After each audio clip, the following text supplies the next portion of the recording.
Welcome to Balanced Black Girl, a podcast dedicated to mental, physical, and emotional health from the Black woman's perspective. Tune in to hear from Black woman health and wellness experts giving the approachable advice you need to help you feel your best. I'm your host, Lestrandra Alfred. Let's dive in. Thank you for tuning into today's episode of Balanced Black Girl. Last week, we talked about the intersection of Christianity and human design, specifically for those who are looking for ways to explore spiritual modalities while still respecting their faith. Today, we're going to be diving into more of the spiritual side of things as we wrap up our Raising Your Vibration series with a brand new interview from special guest Alea Lovely. Alea is an energy reader and coach, spiritual teacher, and host of the Spiritual Shit podcast. She helps people discover and move past their blocks through empathetic energy healing, mediumship, channeling, writing, and mentorship. And she specializes in helping people find the answers they're looking for within themselves and through spirit. And she is truly the perfect guest to take us home as we round out this series. We talk about understanding how to check in with your own energy, understanding masculine and feminine energy, ways to make necessary shifts to align our reality with desired outcomes, and navigating spaces as an empath or highly sensitive person. Alea provides really unique perspectives on life, love, spirituality, manifestation, and more. So let's get into it.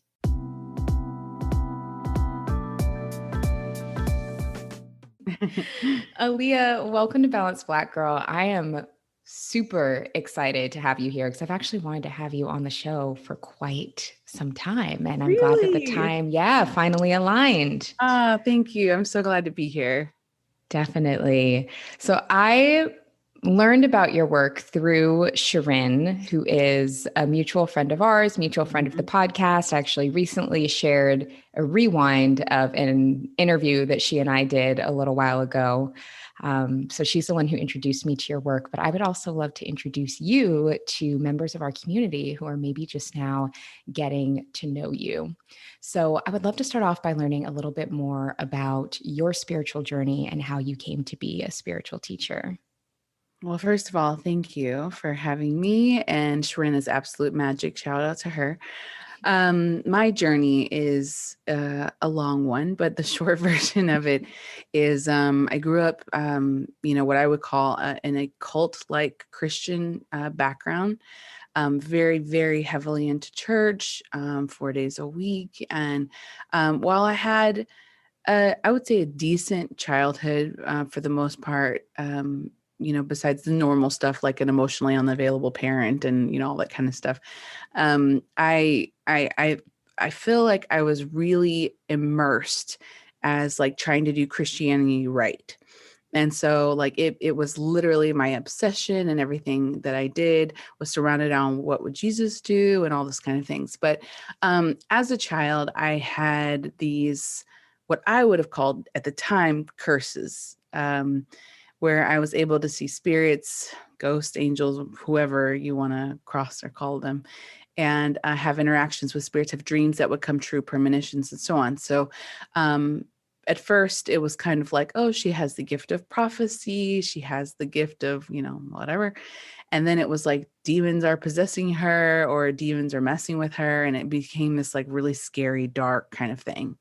And so when I was about 10, I had this experience where someone came into my room, was hanging over my bed, the whole like very stereotypical, like what you see in the movies, where, they were messing with my covers and pulling them over my head. And I thought it was my mom because the way that the figure was shaped. And so when it left, it walked out, and it was really creepy, kind of like walked like a marionette. It was this like really eerie, whatever, and slammed the door. So the next morning when I went to my parents, I was like, Dad, Mom was in our room and she's trying to mess with me and she's trying to scare me. And he's like, she wasn't in your room. Lolita, come here, And my mom was like, I wasn't in her room. And so then they started getting scared because they thought maybe someone was in the house. Like, so they looked at the security cameras. There was nothing there. And I was going back and forth with them, and they were like, we heard you guys, you were messing with the door and you were clicking with the thing. And we're like, that wasn't us. So it was kind of this like verified thing. So my father comes to me and pulls me to the side, and he says, okay, I know what this is. I see them too. And I was like, what? You see who too? Yeah. So I realized then that my father has this, gift, and then my grandmother has this gift. And so it's just kind of something that's in the family that people know about, but don't talk about. So, my father was never really super comfortable talking about it. So it was just kind of one of those things. So when I was 16, my grandfather died, and he came to both of us in a dream in the same night. And he came to me and said, tell your father when he wakes up that Yadi said hi. And Yadi is the name that my father called him. Everybody else called him Dad. And so I woke up and said, hey, I had a dream about Grandpa. And he's like, what did he say? He jumped out of the bed. And I was like, before I could say, he said, Yadi said hi. And I was like, yeah. And he was like, he came to me in a dream and said he was going to go to you to tell me this, so I would know it wasn't a dream, Wow. that I came to see you or whatever. So, I have chills again. Yeah. So it was like stuff like that, things like that would happen throughout my life that was kind of like in and out. But it was stuff that I never really felt like I could acknowledge or embrace. And I hated that people thought I was weird, or it was also seen as weird by my family. And so it was just, something that you kind of really tried to shut down and suppress. So I became this very hardened, non-emotional, didn't cry. I prided myself that I never cried. And until I was with my now ex-husband, and he suffered a brain aneurysm. So he almost died. And it was like this emotion and all this opening, and I'm feeling all these things. What is this? That started to really break me open again. And so that was the process of part of my awakening. And then as our marriage and relationship became more toxic, I figured out that he's actually a narcissist, and there's all these abusive qualities that I just didn't notice because I was used to a certain type of behavior from people in my life. And so it was just one of those things where it was like suddenly my eyes started to quickly open all at once. And I was like, I don't want this anymore. I don't want it to be treated this way. I don't want it and it set me on this path towards like, what is it that I deserve, and what do I want to have? And starting to dig back into my sensitivities, I came across paths with people that were, I know, divinely guided towards me to help me understand what it is that I was here to do, and who I am, and the power that I have. And that was, it was when I lived in New York. It was a big part of me embracing that, because you go up to somebody in New York and say, oh, I'm a psychic. And people are like, oh yeah, me too. And it's like not a big deal. Mm-hmm. Whereas like here, people are like looking at you like you have four heads. And so I was never really comfortable with claiming the title psychic. I felt really uncomfortable with it. I felt more comfortable with like empath, or someone that was like clairsentient or clairaudient, or whatever. So at that point, somewhere a little bit before then, my grandmother had died, and I had some dreams and visitations with her, and she's become a big guide of mine since then. And so I've been able to open up other, I would say, facilities, if you will, to connect with the other side in that way. So that was kind of like the beginning / when it's swung back into my life. I started seeing things again, hearing things again, developing things. And then I started my podcast almost 2 years ago, called Spiritual Shit. So please go listen to it. Some shameless plug. Yes. As a result of having some divine guidance from my spirit guide saying out loud, like, you need to start a podcast. And I was like, a podcast? What am I going to talk about? Okay. Right before then, I had just written a book.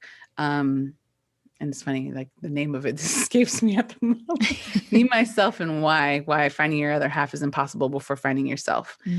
And so I was like thinking, maybe I'll be this like wellness person or wholeness person that tries to encourage women. And then Spirit was like, actually, kind of, but a little different. And so I started the podcast and told me the name. It's going to be Spiritual Shit. And I was like, all right, let's do it. So that's kind of how I got to be where I'm at here now, talking to you.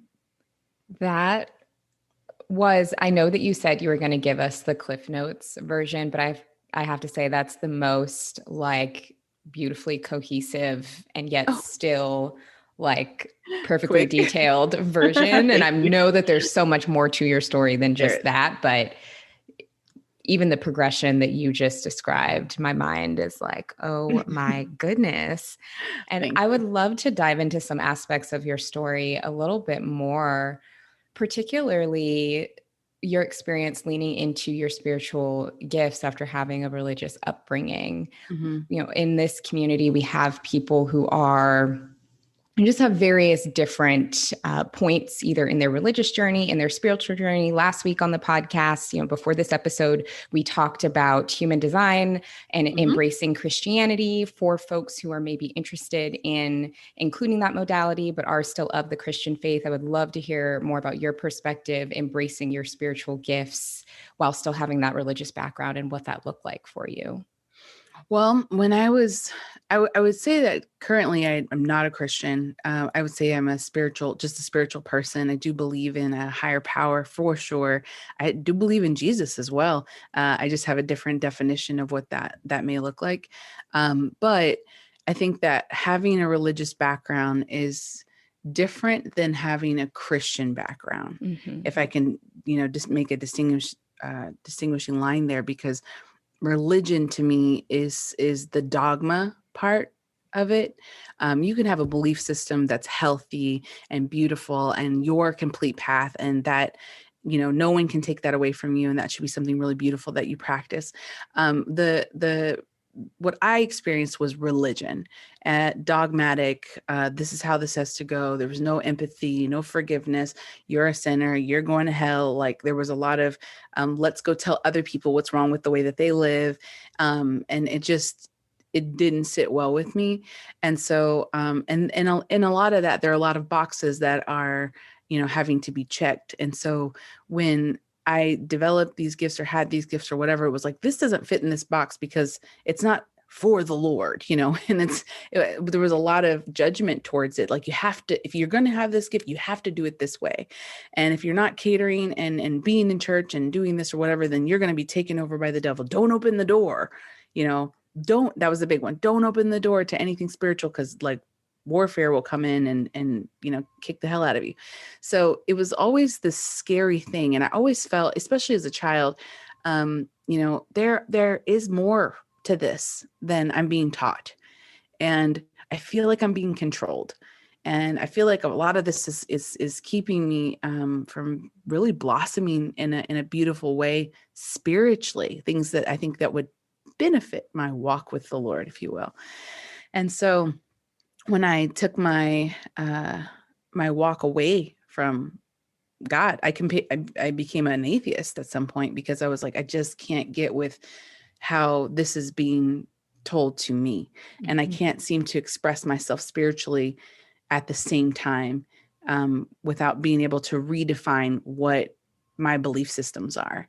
And so that took me a few years. It took me a good 3 or 4 years for me to really get my feet back on the ground. That was with guidance from my grandmother to help me after she passed, because I remember when she was on her deathbed, and I didn't want to ask her personally, because she's sitting there trying to die. And I'm thinking out, like, over and over and over, please come back and talk to me and tell me what happens when you die. I don't want to be on the wrong side of this. Mm. And so, and sure enough, she came to me in a dream, and she gave me, and I'll save that, because like, I don't want anybody else to feel conflicted if they listen to this and they feel comfortable in their belief system. But Mm-hmm. like, she gave me the peace that I needed to feel like I could move on.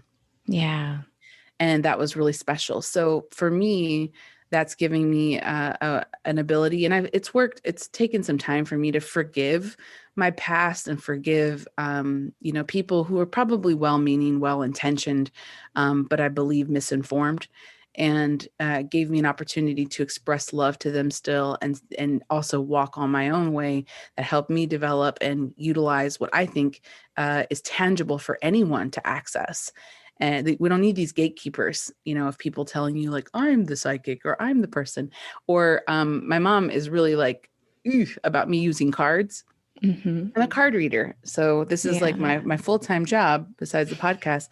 I help people reflect on their energy. And to me, I was like, I don't understand what's demonic about that or what's evil about that. And so it's almost like a lot of people come our way and say it's like therapy. Like, they sit down and we talk and we have this like really intensive, speech, and it's from utilizing the cards as a tool for me to connect to spirit and tell this person from a place of discernment, okay, this is what I think is going on. Not from a place of advisor, not from a place of like, I'm your guru and I'm psychic and I know all the things. It's just, I can connect to other people's energy really well. And so can everybody. When you start to look at that, it's not some secret sauce. It's not extra spiritual either. I think it's a human thing where, like, my call with you, for instance, like, guys who are listening, I've only spoken with you once before. Yeah. And as soon as we got on the phone and I heard the frequency of your voice, I was like, I'm going to love her. And I knew that already. And like, people tend to know that. They tend to know when they go in a store that they don't want to shop there. I got a weird vibe about this place. Or they meet someone and they don't know why they don't like them. They're picking up on these vibes, and these vibes to me are not necessarily this woo-woo mystical kind of thing. It's actually a part of our science that a lot of people don't understand yet.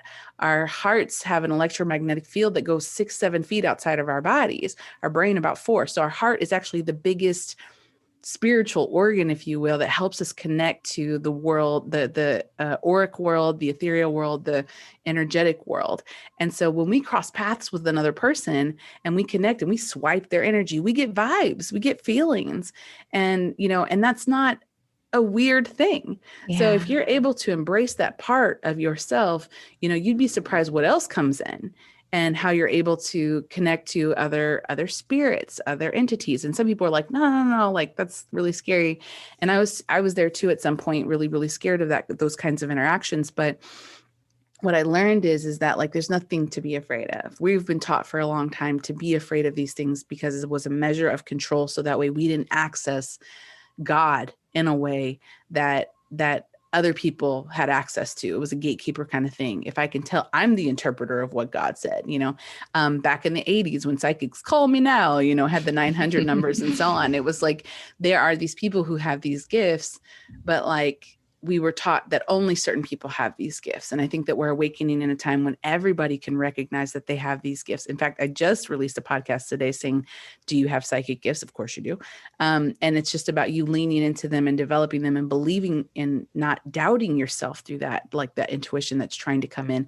And I really believe that's where your spiritual journey starts to rocket, like really catapult, because you start believing in yourself, trusting in yourself, not looking on Google for further data, not going to so-and-so and looking for further proof.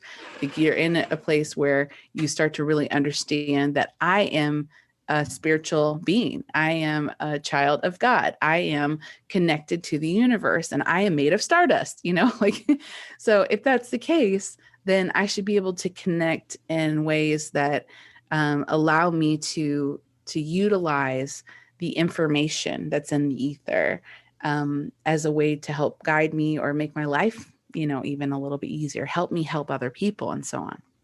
Yeah, I so appreciate that perspective. And even the way that you described our vibrations and the signals that we put out, or even the ways that we can pick up on certain things. If we are in an environment and something feels off and we don't know why, we can't describe it, but we can feel it. Like, we've all been there. Yeah. And right now on the podcast, like this series of episodes, I've been talking about raising our vibration. And I think one of the most important things to do is to be able to understand what our energy is saying, like what is our energy attracting. And I was really inspired to create this series because I personally have been experiencing a really big gap between my desires and what I'm receiving. That's caused me to do a lot of reflection on my own energy. So what are some initial steps we can take to understand what our energy is saying and how we can understand what we're signaling? Well, a lot of times that's a wonderful question, because people are asking always, what is the energy outside of me saying, right? It's like, but also you have an energy, you have a pulse, you have something that's communicating to the rest of the world as well. And so, to me, it's a big part of rooting.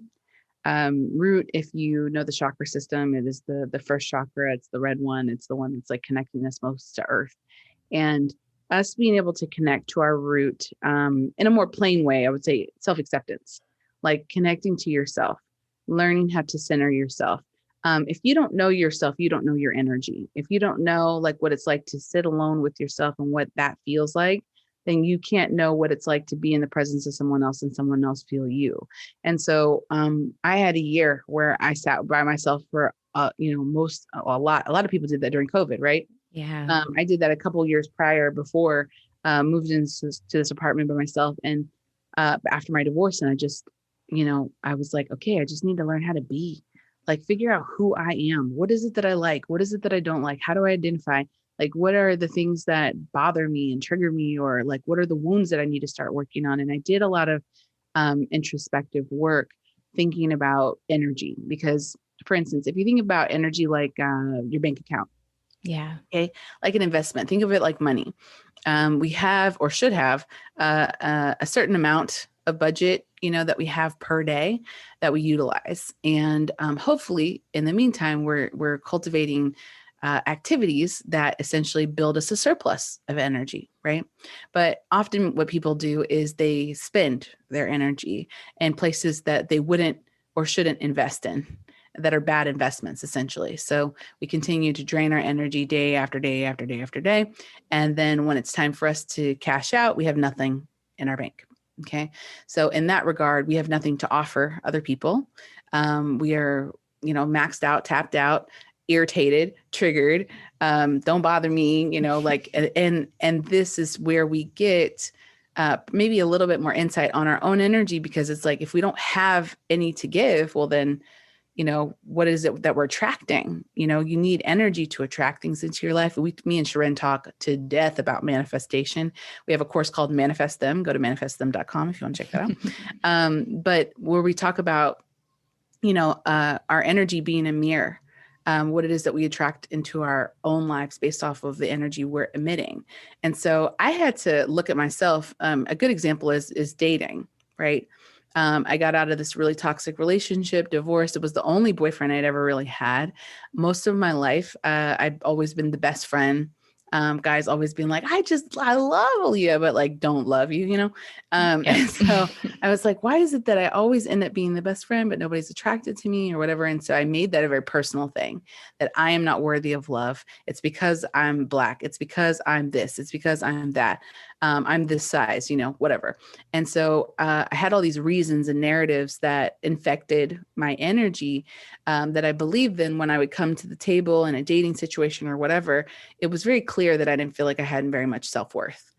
And so then people would treated me as such. So that energy emitted from me that I didn't believe that I deserved much. So people didn't treat me like I should. And then that was more and more reinforcing the belief that I had about myself.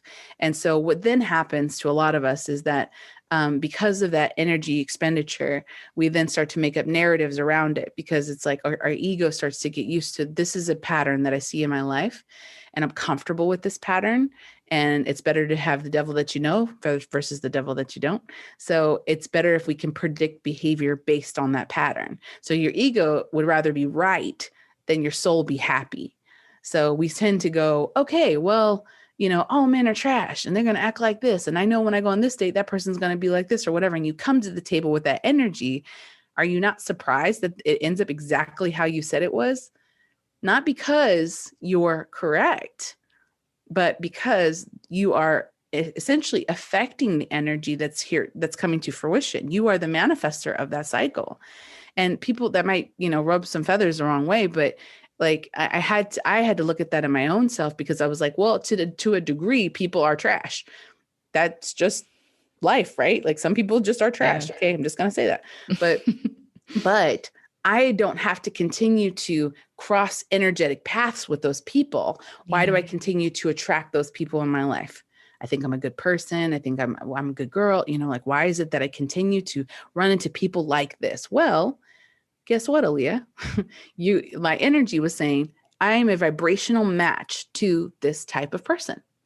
This is the type of belief set that I have in my life. So I'm a vibrational match for that person. So guess what? Like attracts like, birds of a feather. So spirit goes, okay, great. All right. This matches with this. And we put these two together. So I said, I need to, like you said, raise your vibration. Another way to put it is clean out the junk. Mm-hmm. I looked at the rot that was sitting inside of me and said, it's time for me to let this go. It's taking up energy. It's taking up space. Marie Kondo, your heart, if you will. If nobody knows I who Marie love Kondo that. is, it's she's the clutter queen. Like get rid of things that don't bring you joy. And I was like, there's so many things I'm holding on to in my life that are not bringing me joy. And I'm holding on to them as measures of protection to essentially keep the rug from being pulled from underneath me again. And this is like really harnessing or holding me back from, the true, bliss that I could be experiencing, because I'm afraid of being vulnerable. And like, because to vulnerability is to actually hope for what it is that you truly desire. And I know that for a lot of us as Black women, gosh, to do that, there's an added layer of difficulty there, right?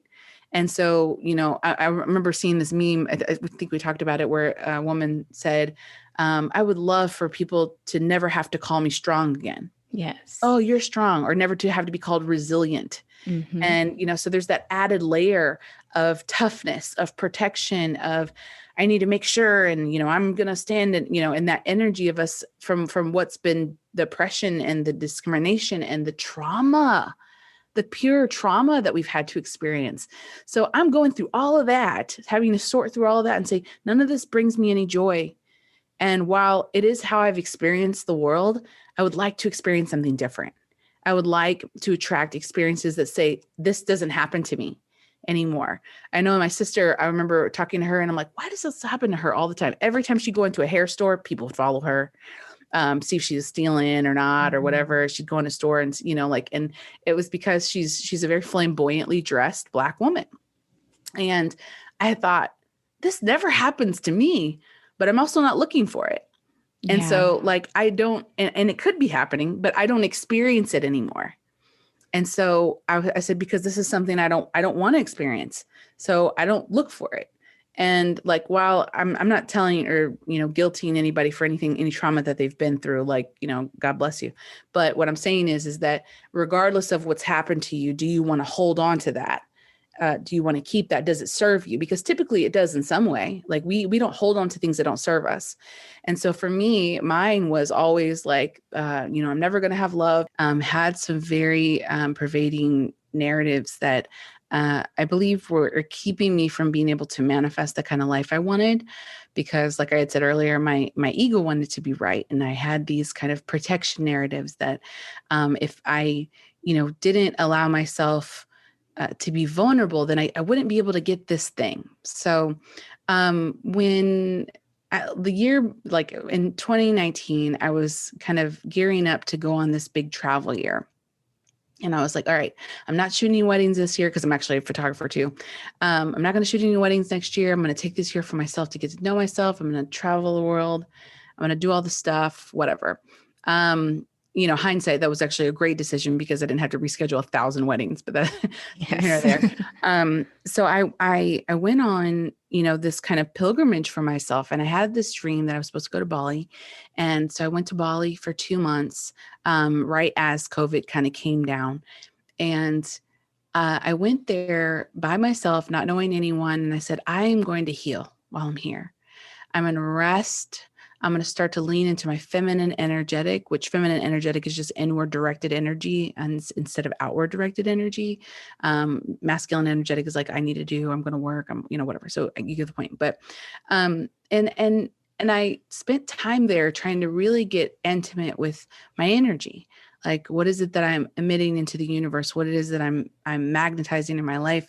I'd like to shift and change things in a really big way. And so while I was there, I was going to go see Reiki practitioners, and I met the most insane group of girls that, like, if I'd ever gone to Bali again, it would never be like that because of the people that I met while I was there. Totally attracted those people. We were all there for healing and had, we're really on the same page. But while I was there, I was, doing a yoga class, and I really leaned into, Spirit, tell me what it is I need to hear. Show me areas of my life I need to integrate, unveil to me areas that I have been, have been lies or deceit for my abundance. I really want to be able to get a handle on what it means to be able to, attract in without limitations, and to actually genuinely hope in all vulnerability, call in what it is I want for my life. And so, like we were saying earlier, for those of us who are people of color, we haven't really had that experience or been able to ask for those things like that. And so I wanted to do it like white people did it, like I was watching all the, watch the Law of Attraction and The Secret and this and that. And I'm like, well, people, they just ask for stuff. I'm going to ask for shit too, And so I went to Bali, and I had this experience where I was sitting in Shavasana, and I saw a flash of a memory when I was 9 years old. And at 9 years old, I was participating in gymnastics at the YMCA, and it was $25 a season, right? So summer, fall, winter, spring. And my parents, we were so poor, and I had wanted to do gymnastics for like ever. I remember at 3, that was just my obsession. And so when it came time for, the next quarter, my coach would come to me and say, hey, do you have the money for next season? And I'm like, I don't have it. My parents haven't given it to me. And okay, make sure that they, whatever. So every time I would come home from practice, my mom would be like, I'd be like, do you have the money for that? And she's like, oh, no, I don't. I'm sorry. And being a super empathic child, I hated how it felt when my mom said no. Not because it affected me, but because I knew it affected her. And, that feeling in her stomach, like, oh, I can't give my daughter what it is that she needs. I would feel that when she would say that. And so I had cultivated the belief that my desires hurt other people. So when I ask for things or when I want things, it comes at a cost to someone I love. And so when, a few seasons later, I got a C on one of my math tests or something. We found out later I'm dyslexic, and that's why. But my dad was like, okay, well, you have to quit gymnastics. And I knew it wasn't because I had gotten a C. I knew it was because they couldn't afford it. Right. So I'm about 10 at this age, and I'm going, okay, if I need to do something, then I will not ask for help. I'll do it myself. And I became this very stronghold, independent. No, I don't want any help. No, nobody, and that is how I lived most of my life. And so when it came to relationships, I attracted someone in my life who was incredibly passive, who took advantage of my ability to be a self-starter and independent and get things done, and was then very jealous of me and made me feel like shit. There was just this darkness that I attracted in a person that was unwilling to help me in any kind of way, but rather would suck from me, benefit a lot from me. And that worked for me for a while, because it was better than having to ask someone for something. And even more, that if I asked someone for something, that they would want something back out of it, or take it from me in some kind of way. So as I'm sitting here in Shavasana, this story comes to me, and it all makes sense all of a sudden. It's like, okay, my spirit guides came in really loud and said, okay, now you have this memory. This is integrating part of your shadow. This is where you learned that you don't need help, that you don't need anyone in your life contributing to you and your needs and your wants. So this is why you haven't been able to attract in a partner or a relationship energetically. Like, your energy says, I don't have space for that. I don't have room for anyone to come in. I can do this myself. And it, like a wall of bricks, hit me in the face. And I said, oh my God, this has been it the entire time. So, I mean, like, all through high school, I never dated. All through college, never dated. It, like, my ex-husband was the only boyfriend that I ever had, like, serious boyfriend that I ever had, because, I held on to him for dear life, chasing him around the world, because I was like, I can't let this go. I basically, proposed to myself. It was really a sad situation. Like, I bought my own ring and everything, just trying to make this thing happen. I was so desperate. Anyway, and so, there was just this moment of release. I cried, and I thought, okay, I need to request and open myself and say, I'm ready to allow someone to be a part of my life in this way. I need to be vulnerable. I want to be open. I need to be balanced. I can't all just be in my masculine do. I need to also let myself receive and energy. So I worked on that. I went and saw this Reiki healer girl. Her name is Holly Sloof, if you're interested in getting a session from her. Yeah. She did the session on me, and it was to open up my heart chakra. And so we did this session. It was this really beautiful, like I'm sitting there and I'm having all these flashes and dreams and whatever. And, it made me really tired. So after the session was over, I took a nap and I had this dream. And the dream, and this is like, if you want to talk about spiritual shit, here we go. Cause I'm going to take you on a small ride here real quick. Yeah. Take us. So I had this dream where I was sitting on the front stoop of like a government building or something. That's what it looked like. And I was sitting there with my sister and we were eating pizza. And while we were looking down, there was a group of 8 Black men that were marching, protesting. Mind you, this was in February. So February of 2020. And actually it was February 22nd.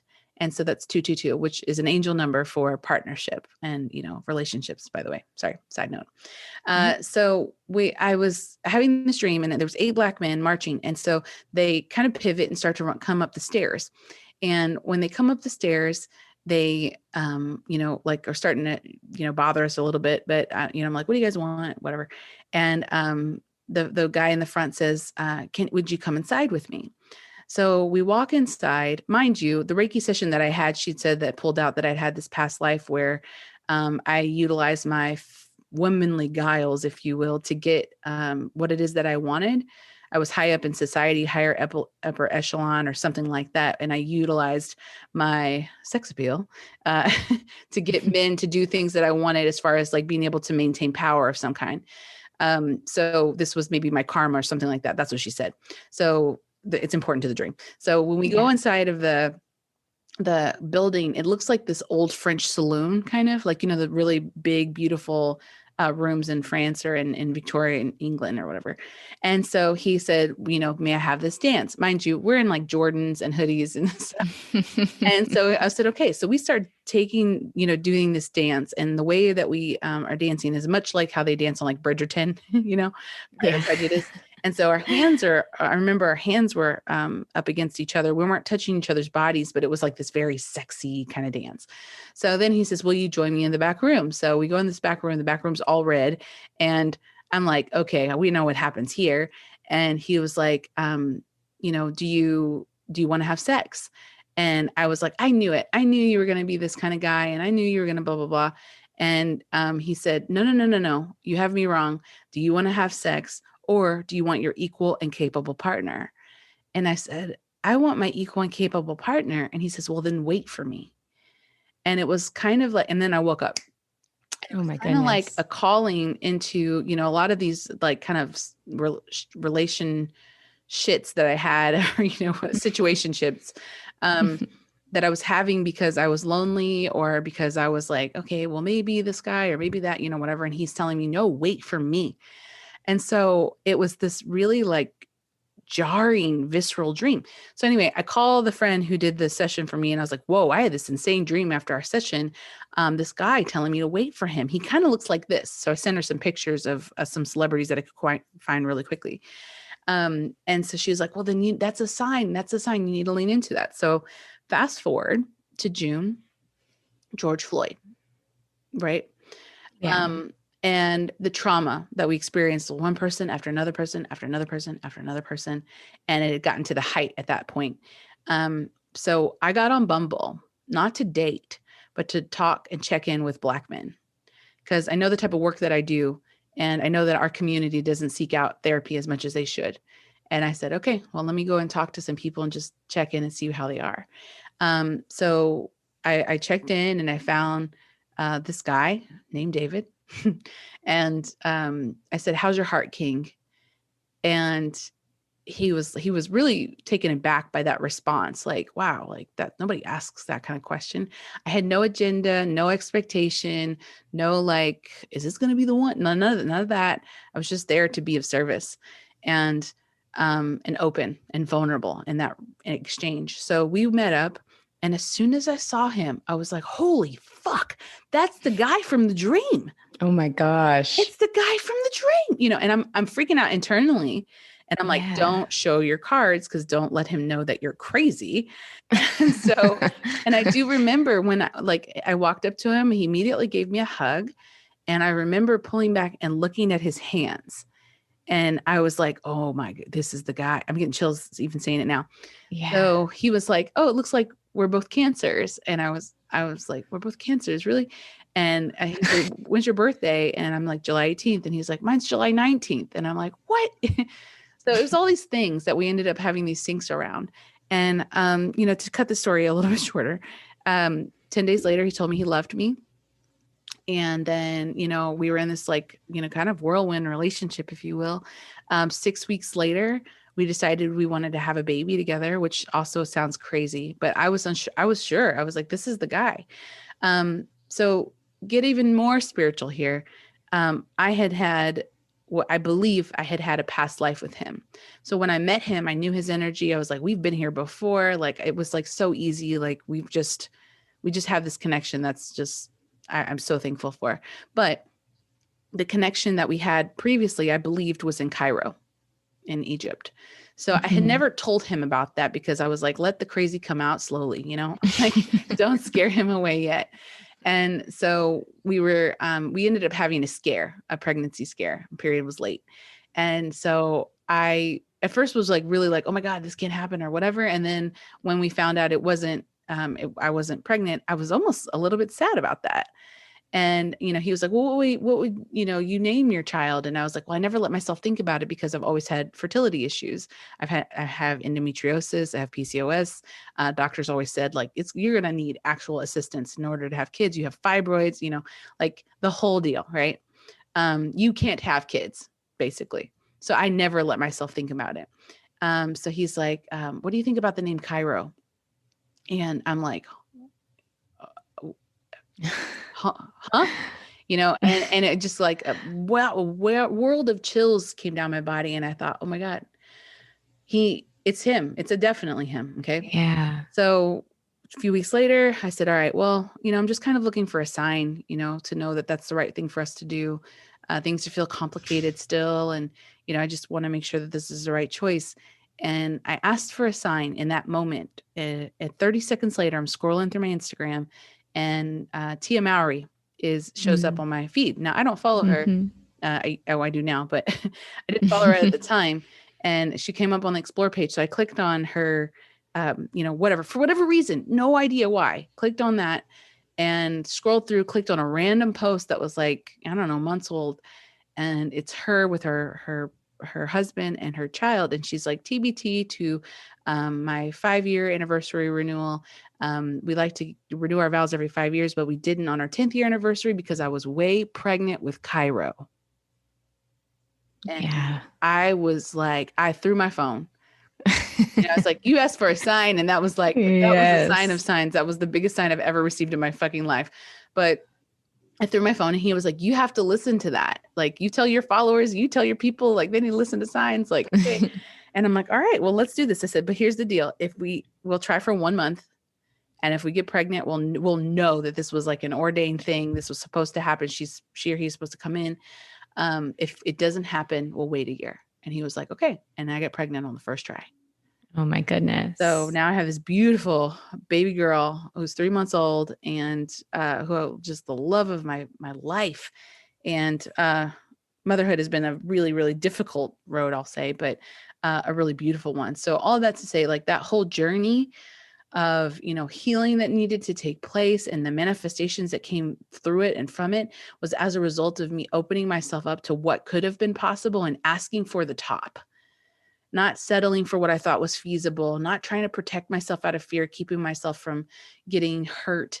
And letting go down this shield that I've had to carry most of my life for the appearances of being strong and to be protected. I wanted to be soft. I wanted someone to see me for who I was, for my soul, for my goofiness, I didn't want to have to be that independent woman who's, tearing down buildings and stuff. I am that person, but I wanted someone who would treat me in a way that was like, I'm a soft person too.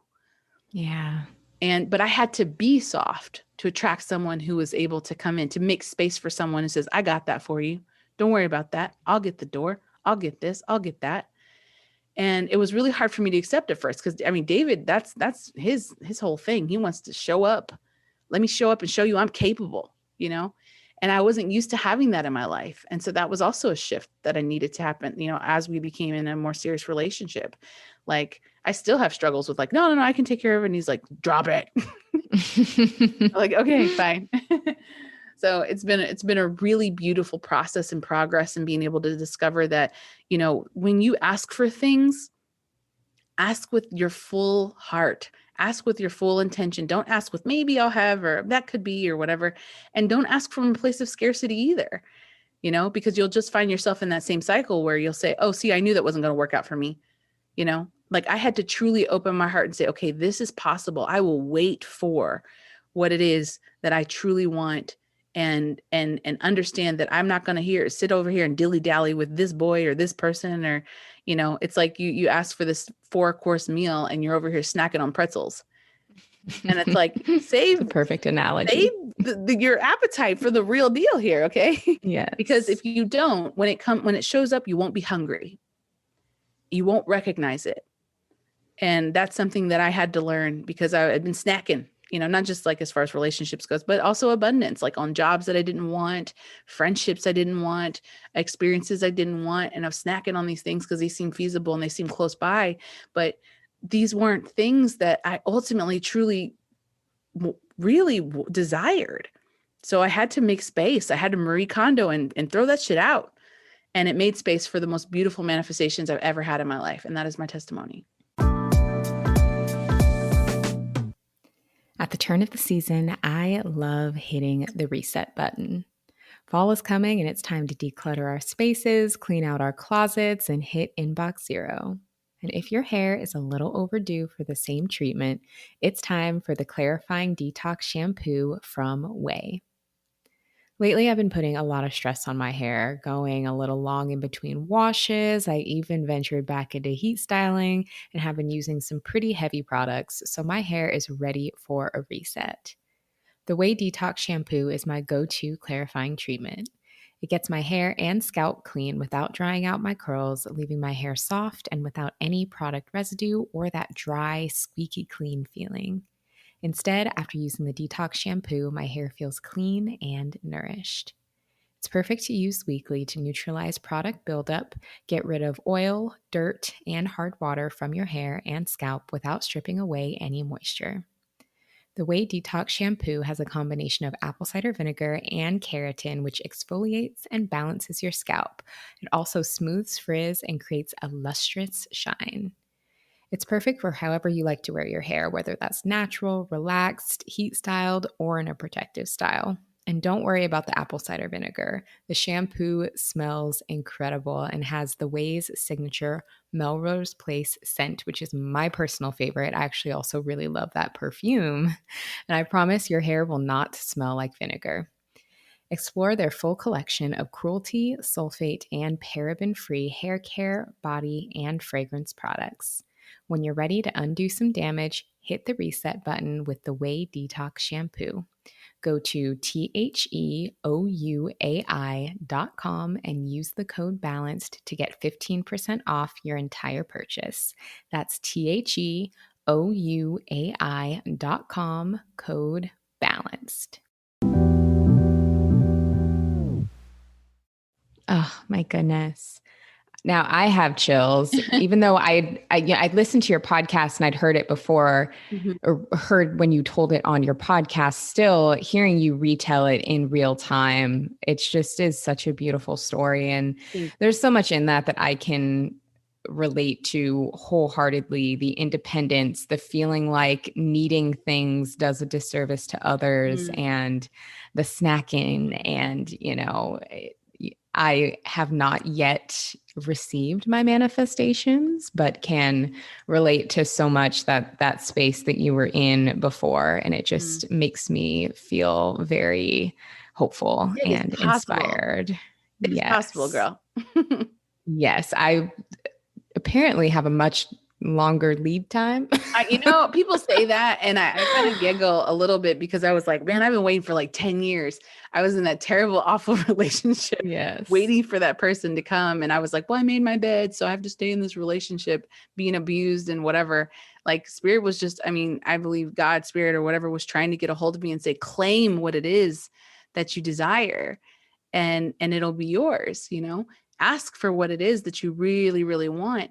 And like, it took me a long time to get out of that marriage. And then it took another 3-4 years of me trying to figure that out, to get to that space where then it manifested very, very quickly. But it took me a long time to get a hold of my ego, and it took a long time to get a hold of my healing. And then, like, also there's just timing involved, right? Like, there's just, like, David had to be at a certain place in his life, and I had to be a certain place. And I wasn't even living in Kansas City for most of that time. And without, I don't know how long this podcast needs to go, but there were We got so many time. experiences that kept bringing me back to Kansas City. I had lived in New York. I was supposed to move to Paris. I had this guaranteed, move with a visa and everything. And then the last minute, the visa got rejected, and I was homeless, like no stuff, no lease anymore. Let go of my apartment 2 days before I found out my visa got rejected, and then had to return back to Kansas City. And I'm like, mother trucker, why?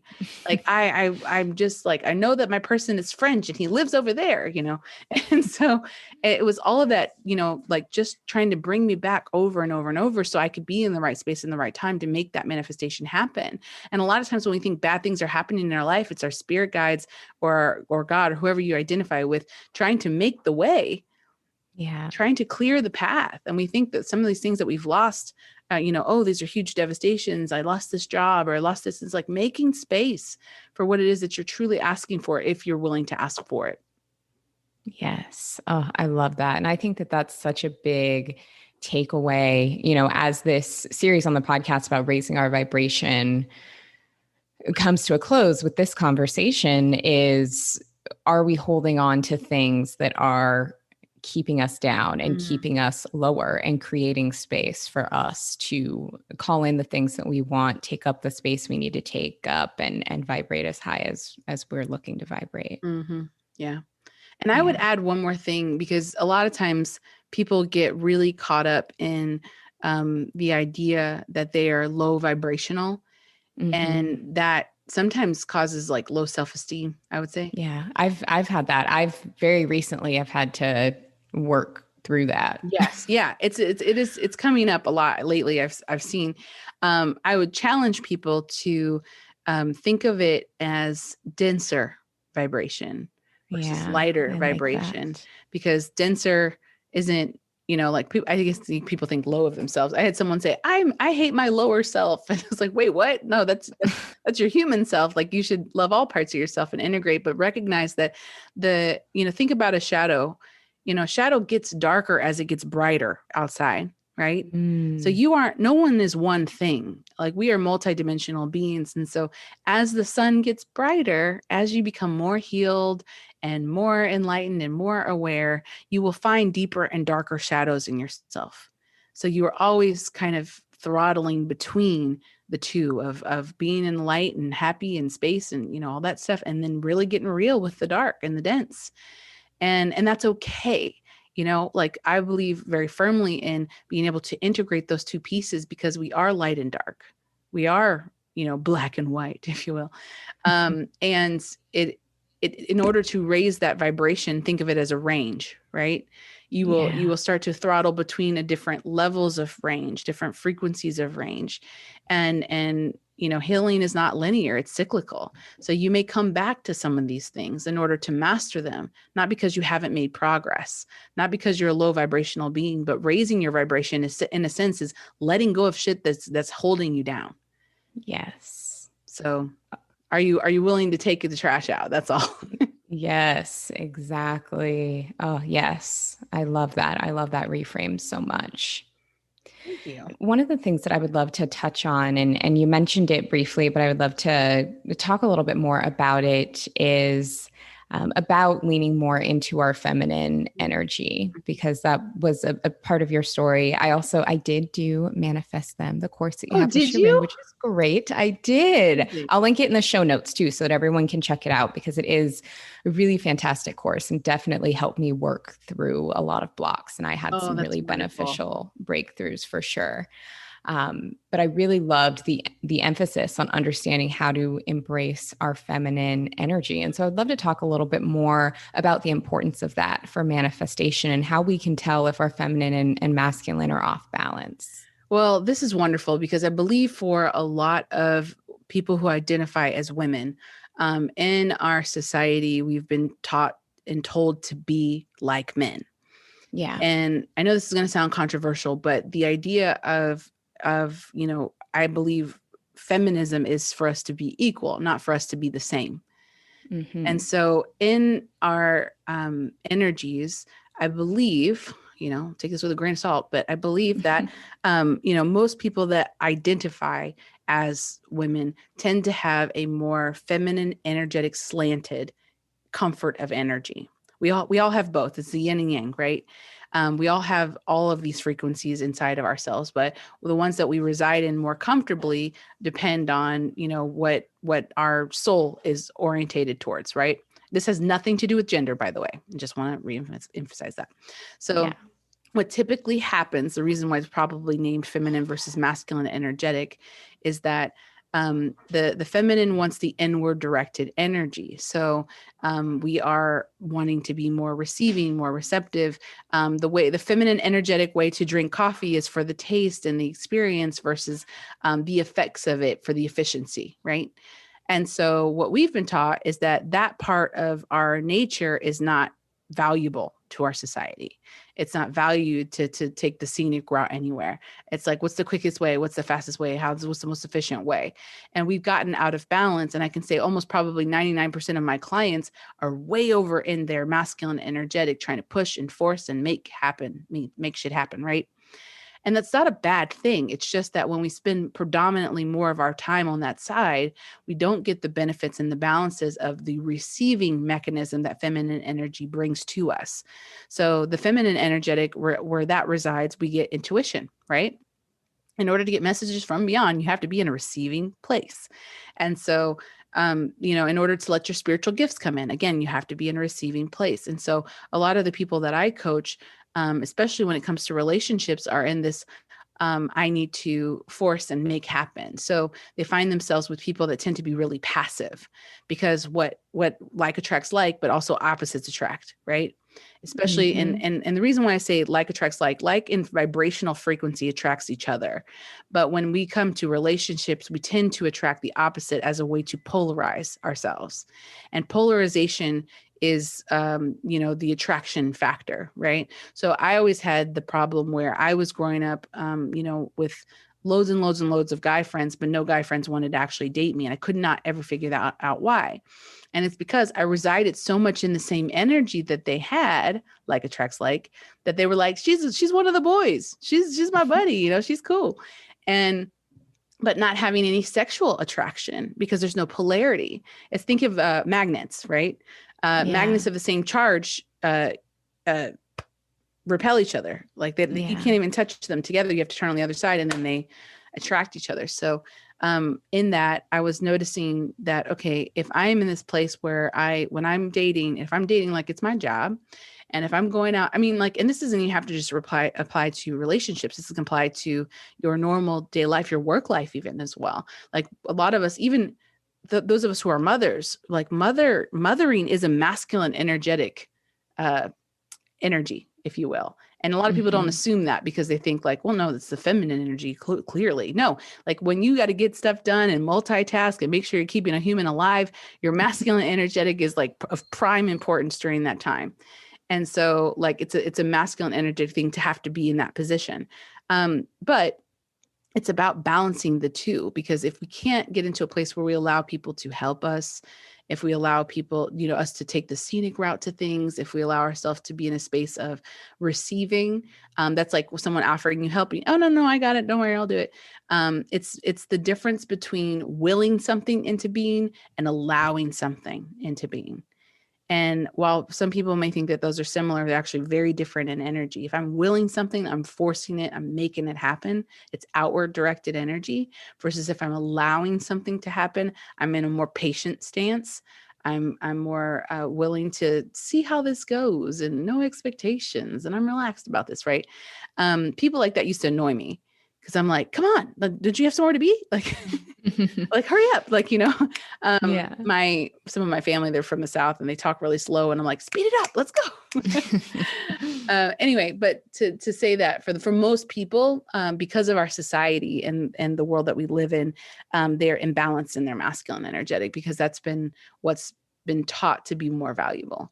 And especially for Black women, most of my Black female clients identify as female, are in extreme ways imbalanced into their masculine, because it's the way that they protect themselves. It's the way that they keep themselves, their environment safe, right? Like we do a lot of this controlling behavior because it's a way to keep ourselves safe. And so I've watched how, for some people, it's like, okay, well, we're in this relationship. When are we going to get married? When are we going to have the baby? When are we going to have, and they're rushing things to feel this satiation of belonging and security. And, and we think that we're going to give that to ourselves. But I bet that for most people listening, who have, that issue or that knowing, in their life, that you would prefer if someone else took care of it. Right. Oh, 100%. Oh man, Just it at feels me next so time. nice.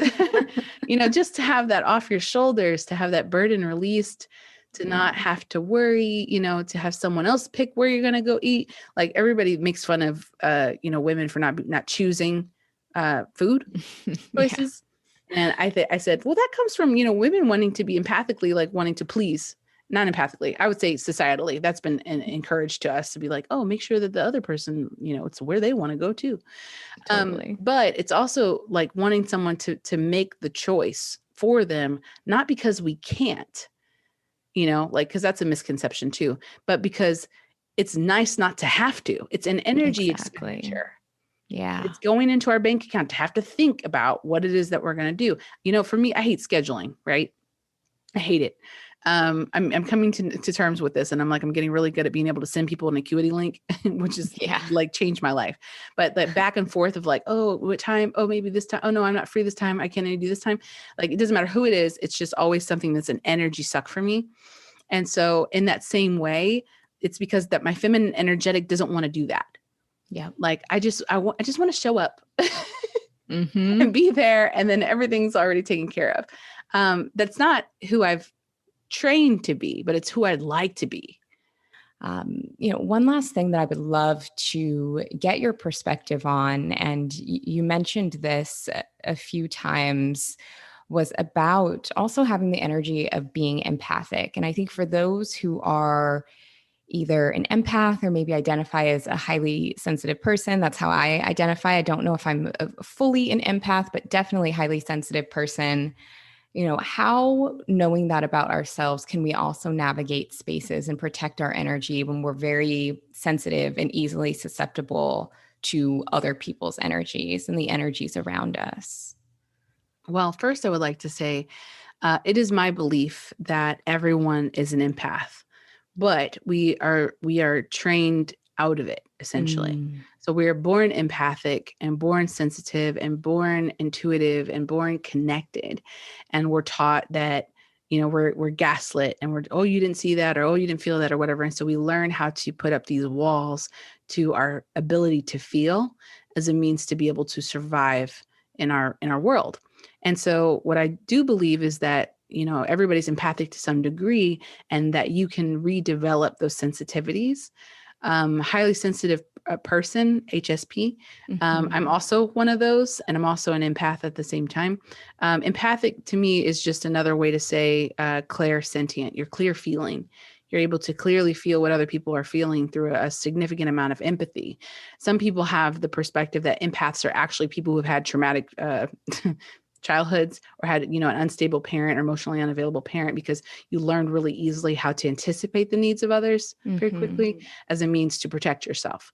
So some people think empathicness is as a result of trauma. I'm on the sort of on that side, but more so also on the side that it's a very spiritual, energetic thing as well. Human, sorry, not even spiritual, human thing to be able to connect into those auric fields or whatever. So that being said, in our world currently, it may feel like it's difficult to be an empath, because feel so deeply and to be, so in tune with like how much pain is happening in the world.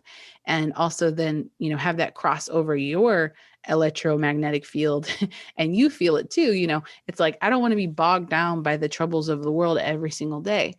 And, some clients that I've worked with have, oh, I'm an empath and I'm drained all the time and I don't feel good. And like, this is a curse. And I used to feel that way at the beginning of it, but I started to learn, wait a minute.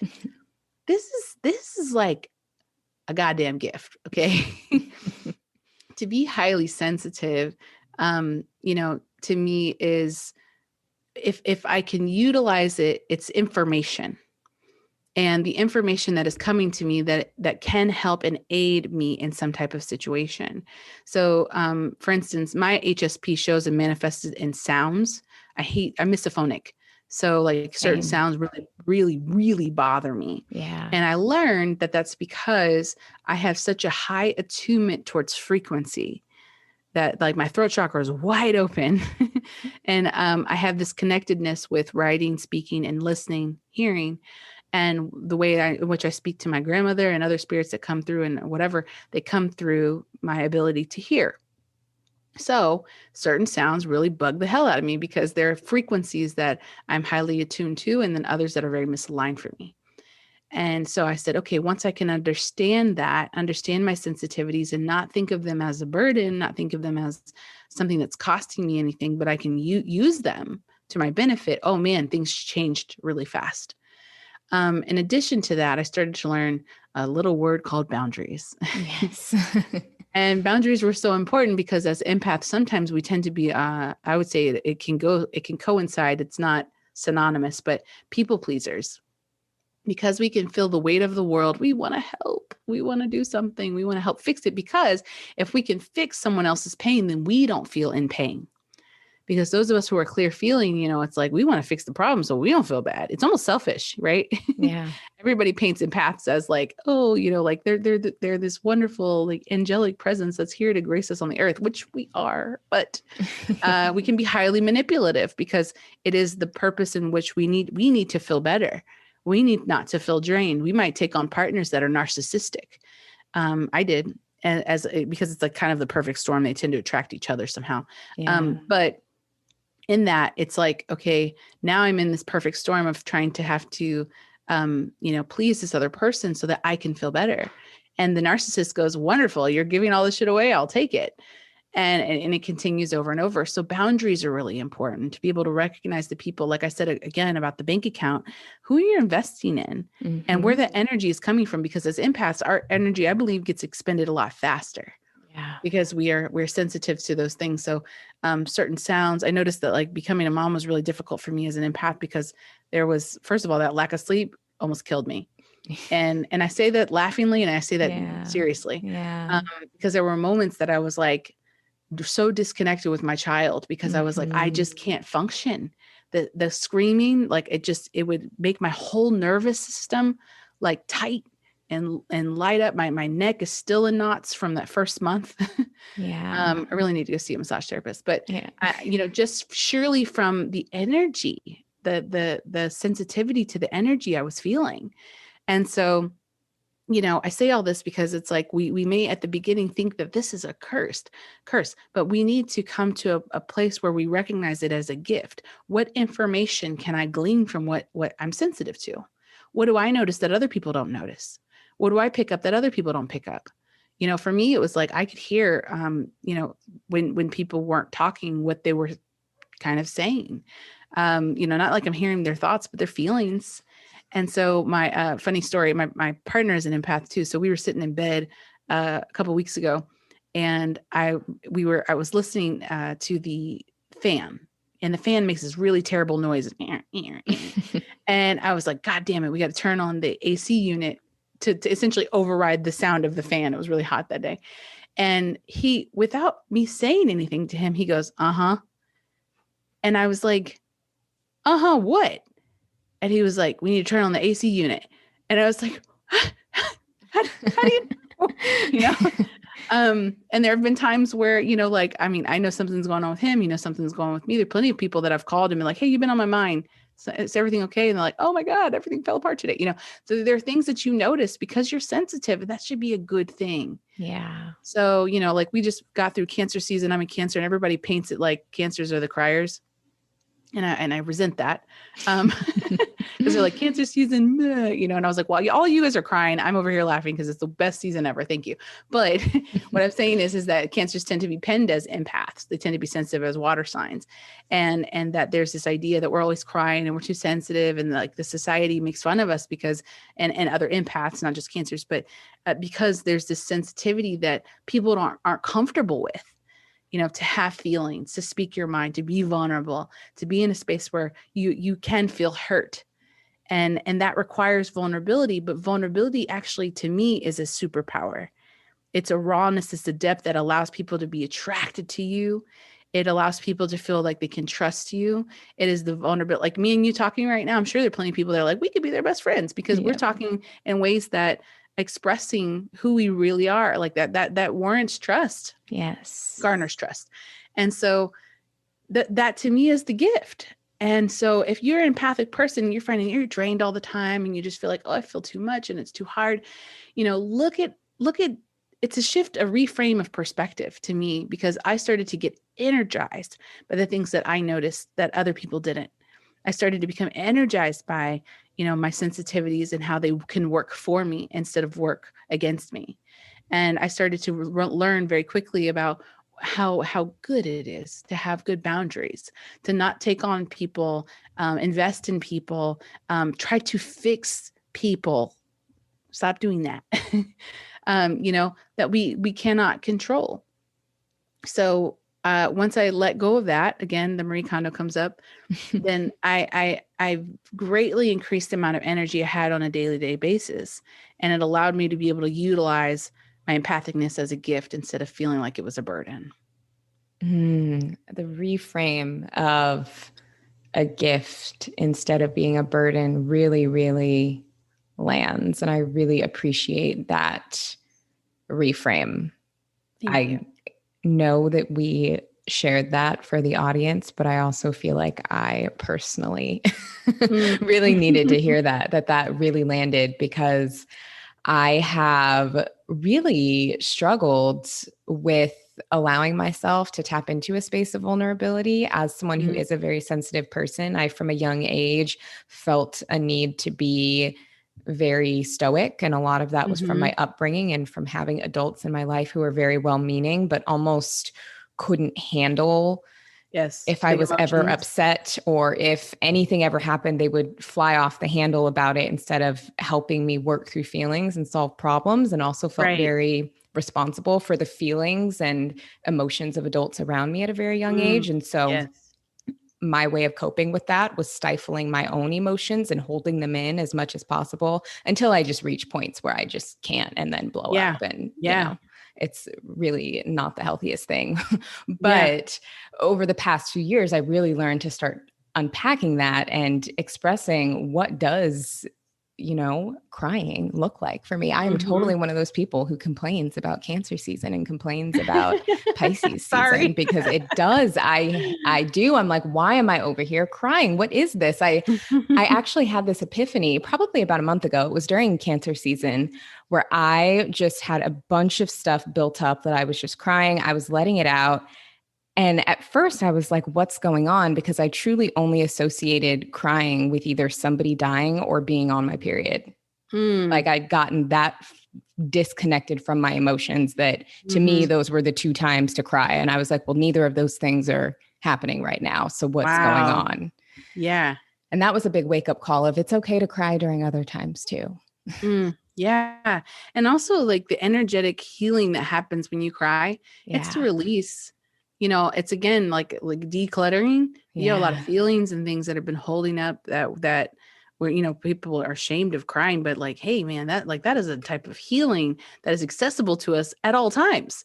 Like Yes. there are times that I've talked to my partner and I was like, you know what, I just need to go cry. And he's like, okay. For And sure. it's just to release like what has felt frustrating, what I've been picking up throughout the day. If you think of yourself like a sponge, empaths also often get that kind of rep. And so if that's the case, then you need to wring it out at some point. Mm-hmm. So release all the extra water that you've picked up. And so I find that crying is incredibly healing, a deep energy release that helps us renew and wash off, the dust essentially.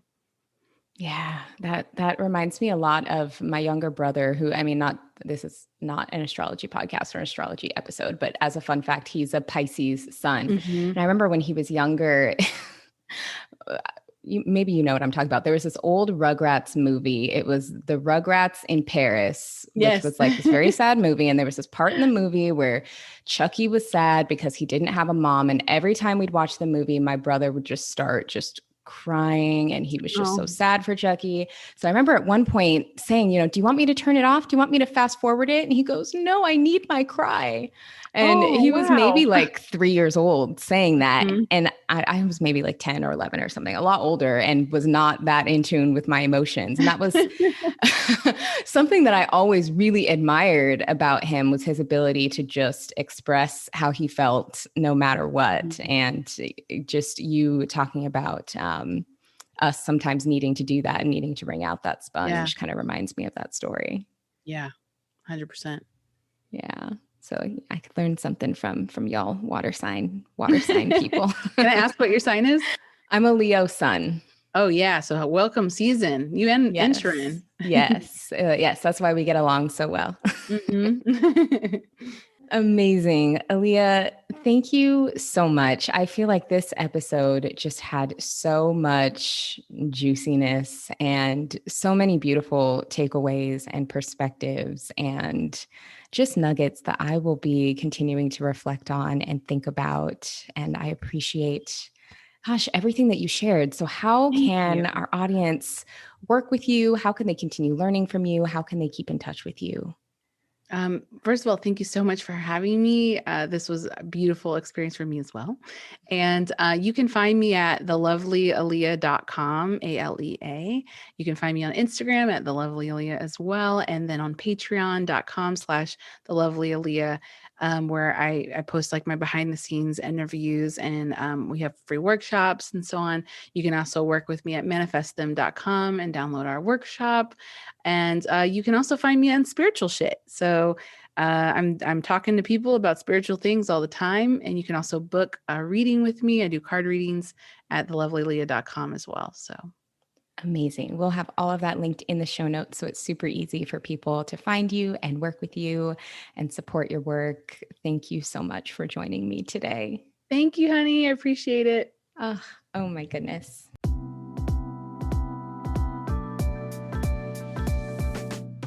Now, was that not the perfect exclamation point to our Raising Your Vibration series? Huge thank you to our guest today, Alea Lovely, for being so vulnerable and sharing so many gems with us. And I also want to thank our sponsors for today's episodes for making this show possible. So like I said, this now concludes our Raising Your Vibration series. I'm going to be taking a week off, so we will have a new episode of Balanced Black Girl ready for you in 2 weeks, starting our new series all about having healthy relationships with ourselves and one another. Y'all, that series is going to be so juicy. I cannot wait to dive into that with you all. We have some incredible guests lined up, so you don't want to miss it. Have a great week, and I will talk to you in 2 weeks.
Thank you for tuning into Balanced Black Girl.